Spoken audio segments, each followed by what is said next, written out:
Hey guys, today I'm going to show you the easiest way I found to remove the MDS solenoids on this 5.7 liter Hemi.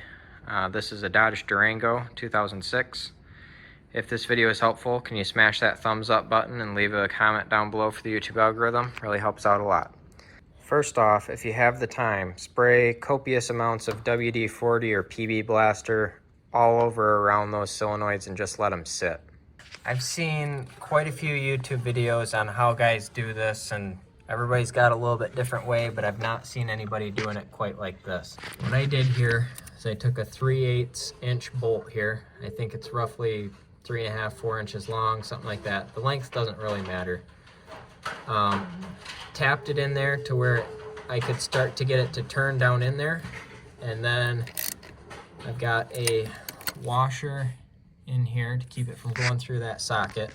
But you just need basically something to bridge the gap here and to be able to turn your bolt here, and it'll pull it right up out of that hole.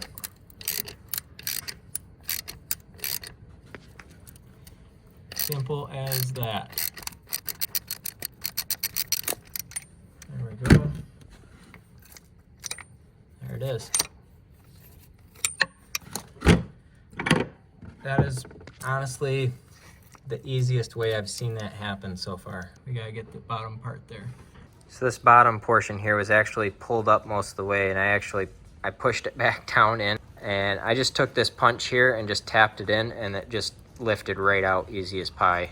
I just used a punch like this and just tapped it in there a little bit till I felt it kind of seat in there a little bit. I think if I would have stopped turning that bolt in when it started moving up and just started pulling up on it, it would have come out pretty easily like that and all in one piece. But even coming out in multiple pieces, it wasn't really a big deal. I got that other piece out with the punch really easily. Hopefully this video was helpful to you. If you need some solenoids, I'll have these Dorman solenoids linked in Amazon down below. But hopefully you found this video helpful. If you did, smash that thumbs up button. Leave a comment down below for the YouTube algorithm. Thank you for watching and have a good one.